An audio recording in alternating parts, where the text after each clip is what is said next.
तो अर्जुन डजंट, नहीं sir, Arjun doesn't want to fight on the battlefield of Kurukshetra. Is it true or not? ये agreeable action था या disagreeable action था, उसके लिए आप बताइए। अगर एग्रीएबल था तो वो वहां लड़ता ना, नहीं लड़ रहा हो, इसका मतलब वो उसके लिए ये अकुशलम एक्शन था, कुशलम नहीं था, एग्रीएबल नहीं था। स्वामी चिन्मयानंद ने इसका ट्रांसलेशन एग्रीएबल और डिसएग्रीएबल में कर दिया है। पता नहीं, मुझे तो ठीक लगा, मुझे तो ठीक लगा। अकुशलम में डिसएग्रीएबल, जिसको आप एग्री ना करते हो। बहुत सारी चीजें ऐसी हम नहीं एग्री करते, हमें नहीं पसंद, नहीं, फिर भी you have to do it भाई। जबकि उसके जैसा योद्धा, हाँ भाई उस समय विश्व का सर्वश्रेष्ठ योद्धा है। जी विश्व, लेकिन उसे भी वो एग्री नहीं करता वार के एक्शन से, वो वहां से रिपल्स करता, वहां से भागता। क्योंकि देखिए जहां जोड़ दिया कि यत्र योगेश्वर कृष्णो यत्र पार्थो धर्मोधरा, मतलब आप इन दो विष्णुओं से समझ। तो ये सात्विक व्यक्ति कैसे काम करेगा? It has to be understood. सात्विक योगी कैसे काम करेगा? सात्विक त्यागी कैसे काम करेगा? अगर एग्रीएबल एटमॉस्फेयर है, एग्रीएबल एक्शंस हैं, एग्रीएबल सिचुएशंस हैं, अर्थात वो जो आपके फेवर में हैं, आपको सुख देती लगती हैं, आपके अनुकूल दिखती हैं, तो वो उनके प्रति न अनुसज्जते, कुशले न अनुसज्जते, उससे वो आसक्त नहीं हो जाएगा। No yes I will have to do because I like it, I love it. ठीक है, वो न अनुसज्जते, कुशले में न अनुसज्जते। और जो अकुशलम है, अकुशलम में ना द्वेष्टि, उससे वो रिपल्सिव नहीं होगा, उससे भागेगा नहीं, उससे ईर्ष्या नहीं करेगा, उससे घृणा नहीं करेगा। हो रहा है, if it is happening let it happen. क्या?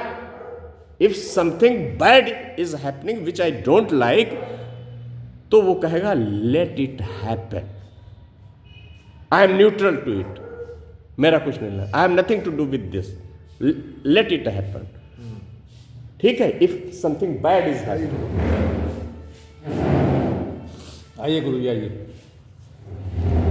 और अगर कोई अनुकूल एक्शन हो रहा, favourable,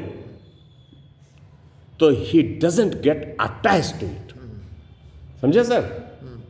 if something bad is happening, he will not avoid it, let it happen. He will simply become neutral to it. तटस्थ हो जाएगा, तटस्थ हो जाएगा। द्वेष, उसमें द्वेष नहीं करेगा, द्वेष नहीं करेगा। हो रहा प्रकृति के विधान में पता नहीं उसकी क्या रेलिवेंसी हो, क्या जाने। ये जो युद्ध कर्म महाभारत का हुआ, मैं तो द्वेष उससे ईर्ष्या करता हूँ, लेकिन उस महायुद्ध की इस वैश्विक विकास में क्या भूमिका, ये तो भगवान ही जानते हैं। तो भगवान ने मनुष्य को वहाँ न्यूट्रल कर दिया, क्योंकि देखिए अल्टीमेटली ये मनुष्य की डिज़ाइन नहीं है कास्मास, ये मेरी डिज़ाइन है। और कब कहाँ इसमें क्या मुझे करना है, ये मैं ही जानता हूँ। इसलिए जहाँ जो कुछ हो रहा है होने दीजिए। तो ना द्वेष्ट, अकुशले ना द्वेष्ट, बहुत सारी चीज़ें आप नहीं समझ सकते हो, इसलिए आप उसमें द्वेष करते हो कि ये नहीं होना चाहिए, it should not be, it should not happen. और बहुत सारी चीज़ें इट शुड हैपन। तो न तो अटैचमेंट ना डिटैचमेंट। Is it clear? न तो अटैचमेंट एक्शन के साथ जो बैड एक्शंस हैं, और न डिटैचमेंट जो गुड एक्शंस हैं। देखिए यही आपको समझा रहा, कुशलम और अकुशलम। कुशलम माने favourable, good, appealing to you, वो हो गए।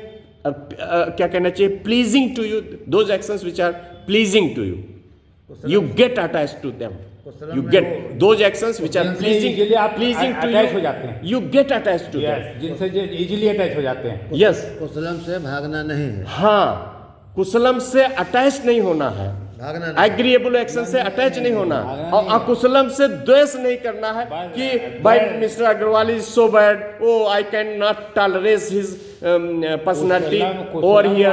वर्क से भी डॉक्टर साहब हमें अटैचमेंट नहीं, ना अटैचमेंट नहीं होना चाहिए, अटैचमेंट नहीं करना है, ना द्वेष, ना सेंस ऑफ अटैचमेंट, ना सेंस ऑफ डिटैचमेंट, कोई द्वेष नहीं करना। कार्य होना, नहीं, कार्य होगा, स्टे न्यूट्रल सर, कार्य करना है, लेकिन हमें उसमें अटैच नहीं। Stay neutral to all kinds of situations, that is the final thing. Stay neutral to all kinds of situations. Don't get perturbed by the external situations of nature.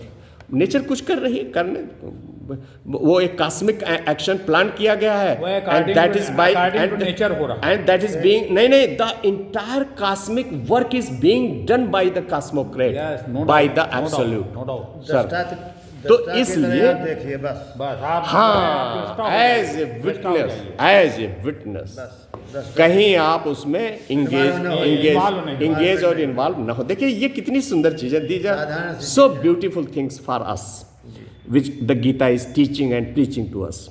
तो इसमें वो कह रहे हैं कि ऐसा देखो, अभी पहले हमने गीता ने आपको सात्विक त्याग सिखाया, उसके बाद सात्विक पुरुष के जो कैरेक्टरिस्टिक्स हैं कैसे बिहेव करेगा, उसके बाद देखो बड़ा इसमें सीक्वेंस है. और ये जो कर्म की जो फिलॉसफी है कितनी सुंदरता से इवॉल्व हो रही है श्रीमद् भगवत गीता में.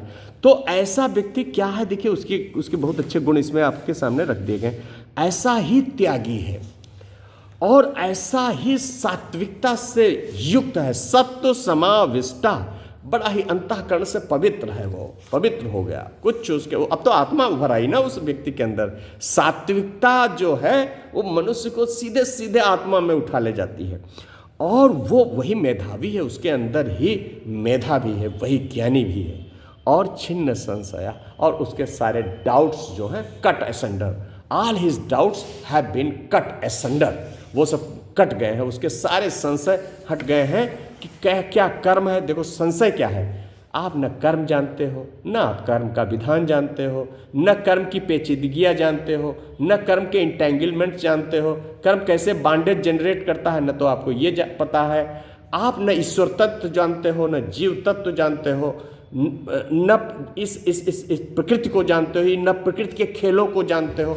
हर जगह आपकी स्थिति क्या है, आप स्केप्टिक है right from the beginning. Sceptic का मतलब संशय, आप निरंतर डार्कनेस में हो कि गुरुजी किस भी हमको अपने बारे में नहीं पता. बताइए किसी को पता है अपने बारे में? इतना हम बताते हैं, गीता इतना बताती है, कुछ भी नहीं जानते. तो न बॉडी पता, न माइंड पता, न स्पिरिट पता, न कर्म पता, न कर्म का फल पता, कुछ भी नहीं पता. एक डार्कनेस में ही आप तैरते रहते हो. एक कहना चाहिए साहित्य में बोले तो डार्कनेस के ओशन में ही आप इधर से उधर फेंके जाते हो.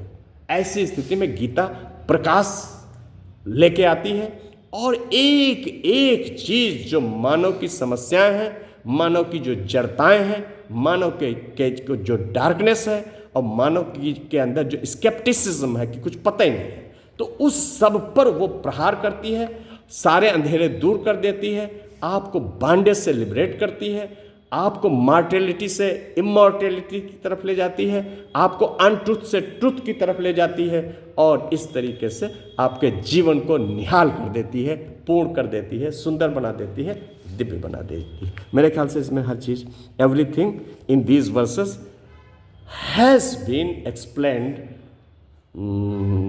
completely. There ends the message of the Gita for the today's session. Sir, clear? सब गया.